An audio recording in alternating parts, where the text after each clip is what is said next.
Thomas, Nathan, Jennifer, 30 minutes. I want facts about my favourite comedian, who I know very little about, Mr. Bob Mortimer, please. 30 minutes. Go, go, go. Bye-bye. Big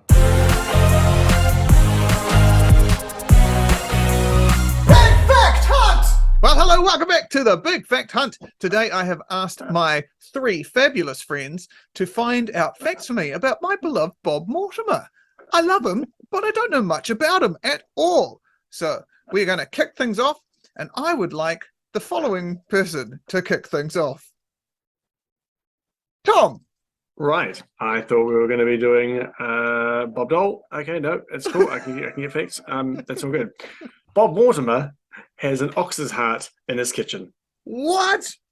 Famously, Bob Mortimer, and this hopefully won't be a fact later on down the track, Bob Mortimer has had some heart problems. And so, as a joke, his good friend Damien Hirst gave him an ox heart preserved in formaldehyde, which he now has. Damien Hirst, his good friend, is a funny thing as well. Who I'm told pulled it out of an ox himself with his teeth. I don't know if it's not true, so I'm going to say it's true. True. Wow, I love that. He's got an ox's heart in formaldehyde in his kitchen. That's quite nice. But who amongst us does not? I've got two. In case of emergencies, break heart? Break formaldehyde. And then and if you're making a corned beef and you're running a little short, just grab the ox's heart, chuck it in, you're away laughing. And if you have lots and lots and lots of ox hearts, it's called a formaldehyde. Hey. Oh, I can't believe you've already won this. Jennifer Drew, a fact, please. I might follow on from Tom's fact about hearts and the heart trouble that he alluded to. So Bob Mortimer had a triple heart bypass surgery, but 30 minutes before he had his surgery, he gave his heart to someone else. What? This is a cool fact. Yep. So he and his partner, Lisa, had been together for like 2 decades. They had 2 kids together, but he was scheduled. Well, they found out he had this heart problem, and he was sent for emergency heart bypass surgery. And they got special permission from the registrar that they could get married before his operation. So they got married at I think 9:30 in the morning, and he was in surgery at 10. Wow! Yeah. What a honeymoon! Yeah. He was in bed all day and all night. Yeah. Nathan Kenny. So I'd just like to point out that it's great that he has at least one heart, because he trained as a lawyer, and famously they have no need for them. Shots fired at Jen. He's from Middlesbrough up north, but he went down south of England, a few different places. Trained as a lawyer, ended up working in London. Worked with city councils on a lot of public health cases, and he was dubbed the Cockroach King for clamping down on establishments of less than pristine hygiene. But yeah, he was a lawyer, and he had a heart. He must have gone to where the Tin Man got his. Because some of the properties he was helping to prosecute were council properties, and he was actually mugged by one of the people who he'd been defending in these cases, or whose interests he'd been advancing. You said mug, and I'm holding a mug. You're holding a mug. How But when the guy realized it was Bob Mortimer he was trying to mug, he apologized to him, and then Bob continued to represent the guy. Amazing. When I was a dentist, I got robbed. A guy stole my guitar out of my car boot, and then later came to see me as a patient. That was a similar story. Yeah, you're right. I am quite like Bob Mortimer. Very good. One more from you, please, Jennifer Jewell. Bob Mortimer is obviously a big fan of Middlesbrough Football Club, and did you know that Middlesbrough were one of the founding members of the Premier League back in 1992? But they also became one of the first clubs to be relegated following the 92-93 season. So the fact that he's still following them is, a testament to his true belief in their work. Their highest league finish to date was 3rd place in the top flight in the 13-14 season. sorry, 1913 to 14 season. So doing well. Because they're quite an old club. They were founded on the 18th of February, 1876, which is 4 days before Johns Hopkins University was founded in Baltimore. Whoa. And it's exactly 99 years before Gary Neville was born. No. The footballer. Yep.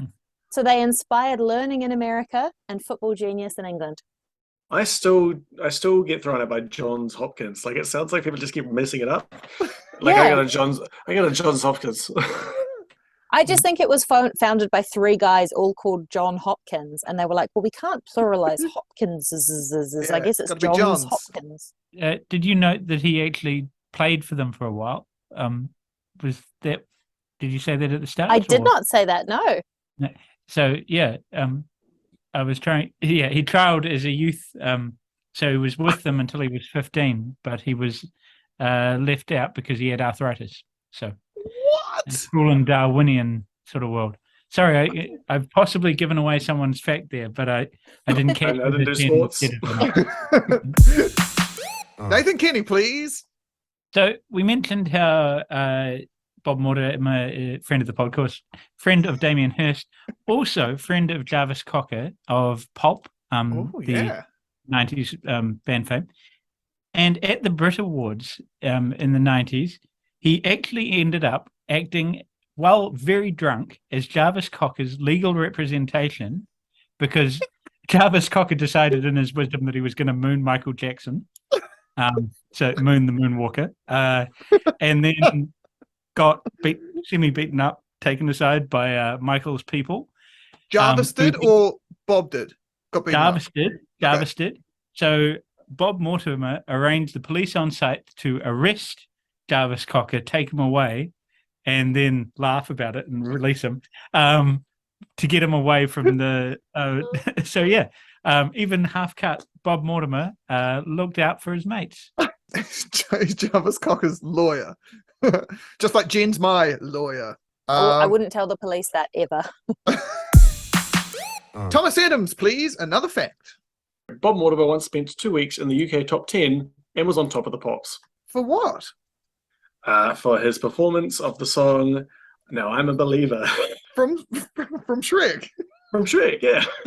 I'm pretty sure this performance is actually the inspiration for the end credits to Shrek #1.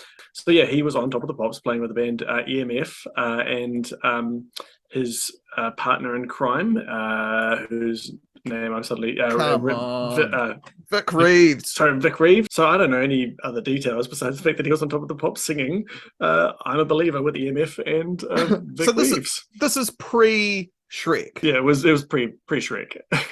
quite significantly pre-Shrek. You know, that's not the only time he's been in the singles chart, though, right? What? Yeah, he was single for a while. He re-recorded Chris Ree's 1980 something hit "Let's Dance" for Middlesbrough with Middlesbrough lyrics for their premier final bid in 1997, and they trended at number 44 on the charts. Could you explain premier final bid to us sports fans, please? I'm very jet lagged. Please don't ask me details. You've done well, Jen. Some of those words made sense. Jen, I'll handle this. When a footballer and another footballer love each other very much, and those two footballers smash into each other enough times, a smaller footballer is born. Their footballer was Jarvis Cocker. Jarvis Cocker sounds like Jarvis Cocker. That sounds like something you'd yell at someone who was beating up someone. Jarvis Cocker. It sounds like the kind of name Bob Morimter would make up for one of his stories on What I Lie to You. Yeah. Nathan Kenny. So Bob Morimter has a predilection for naming things, and if you follow him on Twitter, he's very, very good at coming up with cat names, which he will attempt to sell you for a small amount of money. So names like Roncom, Fond Margaret, Turkey Disturbance, Papa Handwash, all of which he'll hand over for a couple of pounds. But he's made a thriving cottage industry out of this, not for his own, out of the good of his heart or whoever's heart he has inside his chest. He gives the money from this to the Cats Protection League. So you can buy a variety of artwork with his names on it. Or if you go to his local in Kent Cats Protection League, he names all the cats.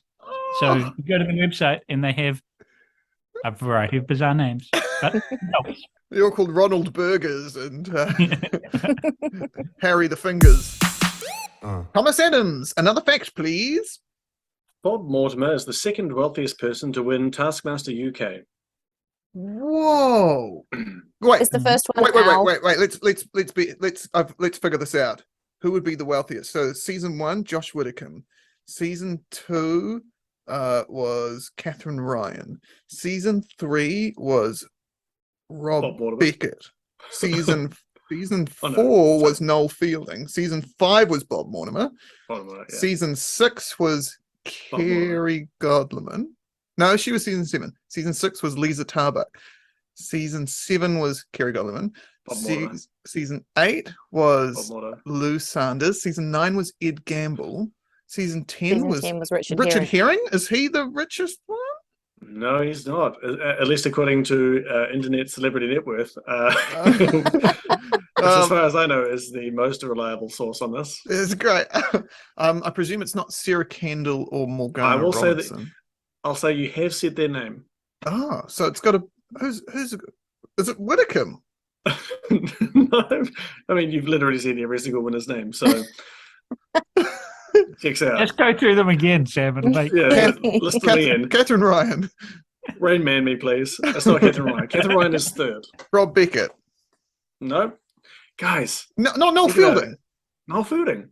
Noel Fielding, he's rich. Noel Fielding. I He's can't wealthy. imagine him holding on to money. Like I feel like it would get thrown and sort of fall off. And he'd look at it or He'd something. throw it I into an can't eagle's mouth.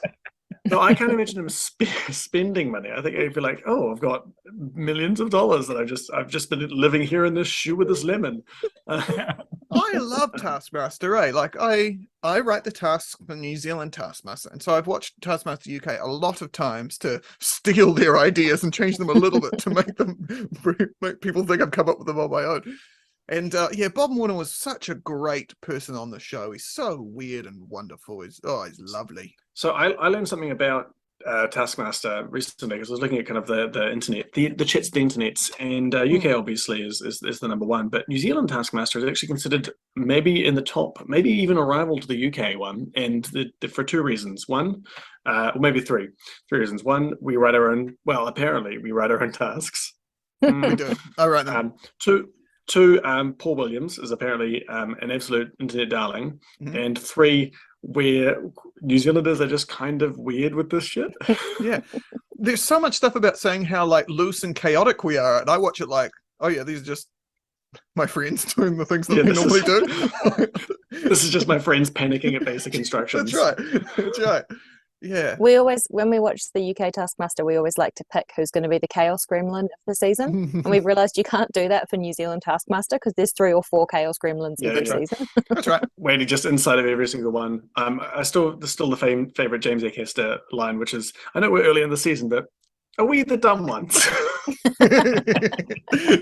Fun fact about Taskmaster New Zealand, the task writer Sam Smith and the Taskmaster's assistant Paul Williams, we lived on the same block in Nelson when we grew up. Great fact, Sam. All right, over Fun to you, fact. Jen. Negative 1 Just point quickly, to so Noel Fielding is worth 6 million, Bob Mortimer is worth 5, and Catherine Ryan is worth 4. Jennifer Jewell, it's your turn. So, as we all know, Bob Morimter got his big break on the Vic Reeves Big Night Out show, which ran for 2 whole series and a Christmas special, which is like 7 years in English series time. So the pilot, which was produced in 1989, but has never been broadcast or released, was cut down to 25 minutes. How long do you think the original show was as recorded before Jonathan Ross's production company cut it down? Well, normal pilots can be like an hour and a half. Wrong, 3 hours. Oh. So the cut was 3 hours, and then they cut that down further. They cut that down to 25 minutes. Holy. So it didn't go out immediately. So the pilot was done in 1989, and then the show itself premiered on the 25th of May 1990. And I think we can all agree that it's no coincidence that 4 days later, Boris Yeltsin was elected as the first president of the Russian Soviet Federative Socialist Republic. Oh, words are hard. And then just 7 years later, on the exact same day that the show was born, a military coup in Sierra Leone replaced President Ahmad Tejan Kaba with Major Johnny Paul Karoma, who definitely sounds like someone who Bob Mortimer made up. I also want to point out the day that the Vic Reeves Big Night Out show was born is the same day that South African cricketer Kagiso Rabada was born, and his mum is a lawyer just like Bob Mortimer was. Jen, I love it. Feeling peckish? Feel like Italian tonight? Maybe some Moroccan? Well, you need this week's sponsor. Hello Flesh delivers all the best meat from all around the world straight to your door.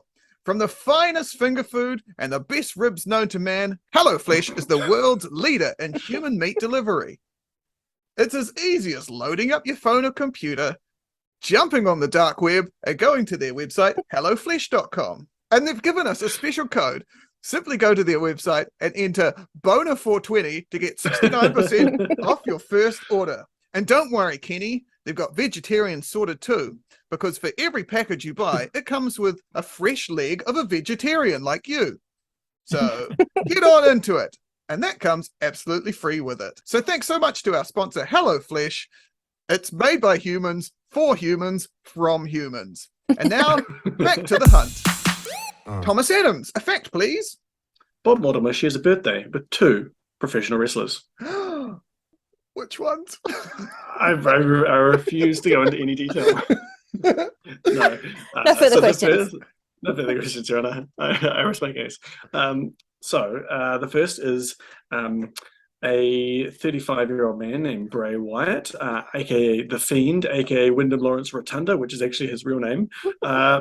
He was also at one point called Husky Harris. So these are all kind of good Bob Mortimer cat names as well. Go But back to not the bit where his name is Rotunda. Yep. Is that his name or his place of conception? Wyndham Harris He's of the Rotunda Rotunda portion. sounds like. Yeah. Oh. When is his birthday? When is Bob Mortimer's birthday? May 23rd, 1959.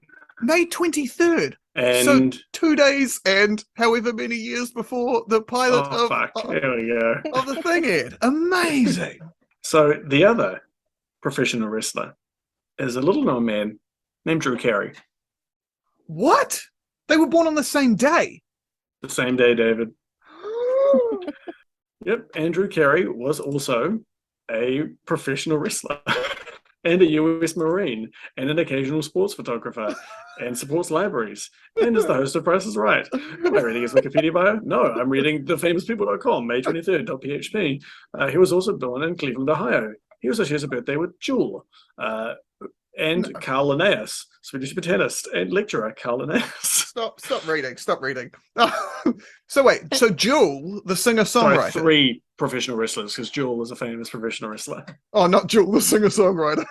Singer-songwriter Jewel / professional wrestler. Question, is Drew a name or is Drew short for Andrew? Is it one of those weird American names like Chad that you don't get in other places? Or It's actually short. Both. No, The it's fact short for that Drew Drew. is short for Andrew is blowing my mind as well. It's like when I heard that Liam was short for William, you're like, what? Peggy is short for Margaret, as is Molly. As is Megan. Yeah. I know that because I have a wife called Megan.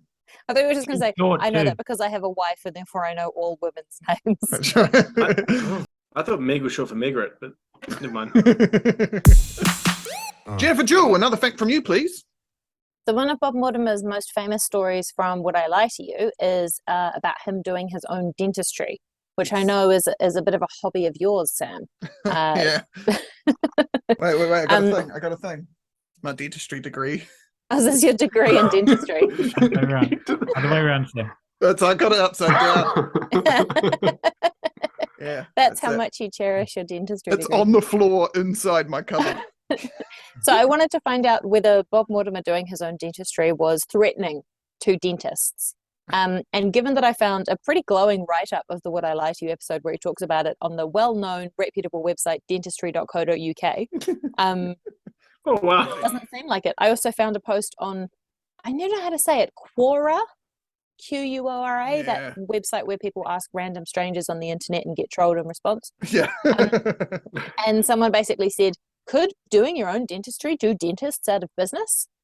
And someone responded, I started learning how to do self-dentistry about 3 years ago. It's changed my life and I have improved my health to an unbelievable extent. It saved my life. Just as well you got out of the dentistry biz, Sam, because Bob Mortimer's ruining it for everyone. Yeah, I remember that episode, and doing your own dentistry is a terrible idea because you end up having to pay double to get an actual dentist to fix your horrible mistakes. And you filled your mouth full of Fuji 9 and regret. Yeah, so Fuji 9 is a very temporary filling material.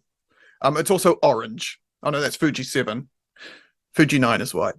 I'm just showing that I know things. I should hang this up somewhere. Good degree. A bit more promising than a bit more prominent than sign my cupboard upside down on the floor. Nathan Kenny, I would like a fact, please. Just to bring things down a little bit and make things a little bit maudlin. I'm amazed it's taken us this long to get to this fact. So, for all that Strap in, Bob everyone. Mortimer is a wonderful. Sorry, that Bob Mortimer is a wonderfully warm, kind, and incredibly funny person. It's amazing it's ended up like that because he lost his father in a car accident at the age of 7, and within weeks he'd also burnt down his house using fireworks. Yeah. So, as a couple of weeks to go through, can you imagine? Like, Bob Mortimer has 3 brothers and him, and all of a sudden losing your husband and your house, and that wouldn't have been an easy start. But look where he ended up. So it's a lesson. We should all murder our fathers and burn down our houses. We should all have dead dads. I don't think, for the benefit of lawyers listening, Half of us. Yeah. Shout out to all you guys with dead dads who are doing so well. Good on you. Woo! Look at Kenny and I. We look like absolute idiots now, Kenny. All right, well, we've got time for some very quick, fast facts now. So let's go through them. Start with Jen, please. Bob Mortimer's musical ability is shit. What?